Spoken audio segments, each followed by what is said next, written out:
AP ముఖ్యమంత్రి చంద్రబాబు విజయవాడలోనే పర్యటిస్తూ ప్రజలను సాధారణ స్థితికి తేవాలని పరితపిస్తుంటే ఆయనకు సాయంగా మరో మంత్రి కూడా తోడయ్యారు. ఆయనే జలవనరుల శాఖ మంత్రి నిమ్మల రామానాయుడు. ప్రస్తుత విపత్తు ఆయన శాఖకు సంబంధించినదే.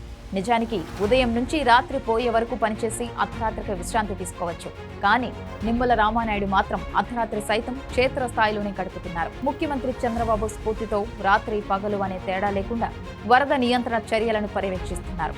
చంద్రబాబు తరహాలోనే క్షేత్రస్థాయిలో సిబ్బందిని పరుగులు పెట్టిస్తున్నారు. ముంపు నుంచి విజయవాడ నగరం బయటపడే వరకు తాను తిరిగి వెళ్లేది లేదని, వర్షంలో కూడా విజయవాడలోని కాలువ గట్లపైనే గడుపుతున్నారు. బుడమేరు మళ్లింపు కాలువకు 3 రోజుల క్రితం గండ్లు పడిన సంగతి తెలిసిందే. ఎడమగట్టు 3 చోట్ల తెగిపోగా కుడిగట్టుకు 7 చోట్ల గండ్లు పట్టాయి. ఈ వరద నీరంతా విజయవాడ నగరంతో పాటు దిగువన ఉన్న గ్రామాల్లోకి, పంట పొలాల్లోకి పారుతోంది. ఈ వరద నియంత్రణ చర్యలను బుధవారం నుంచే మంత్రి రామానాయుడు దగ్గరుండి పర్యవేక్షిస్తున్నారు. గురువారం రాత్రి కల్లా ఈలప్రోలు, కవులూరు వద్ద గండ్లకు మరమ్మతులను అధికారులు పూర్తి చేయించారు.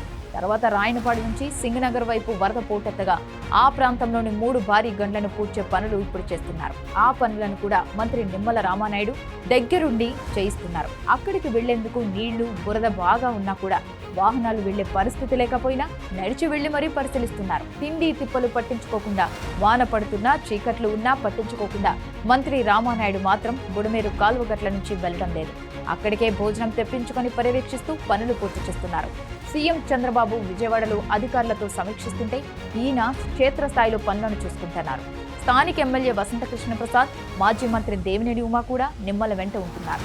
2 రోజుల క్రితం ముఖ్యమంత్రి చంద్రబాబు ఎన్టీఆర్ జిల్లా కలెక్టరేట్ నుంచి చేపట్టిన డ్రోన్ సమీక్షలో కూడా మంత్రి నిమ్మల రామానాయుడు క్షేత్రస్థాయిలోనే ఉన్నారు. అన్ని వివరాలను మంత్రి సీఎంకు వివరించారు. మరోవైపు బుధవారం మంత్రి లోకేష్ కూడా గండ్ల పూడ్చివేత పనులను పరిశీలించారు. విజయవాడ మునకకు కారణం బుడమేరు మళ్లింపు కాల్వకు గండ్లు పడటమే కాబట్టి వీటిని పూడ్చితేనే నగరానికి రక్షణ అని భావిస్తున్నారు. దగ్గరుండి చేయిస్తేనే ఏ పనైనా త్వరగా అవుతుందన్నది ముఖ్యమంత్రి నమ్మకం కాబట్టి తాను అదే స్ఫూర్తిని పాటిస్తున్నానని నిమ్మల రామానాయుడు అన్నారు. అన్ని గండ్లు పూడ్చిన తర్వాతే నగరానికి వస్తానని మంత్రి రామానాయుడు తేల్చి చెబుతున్నారు.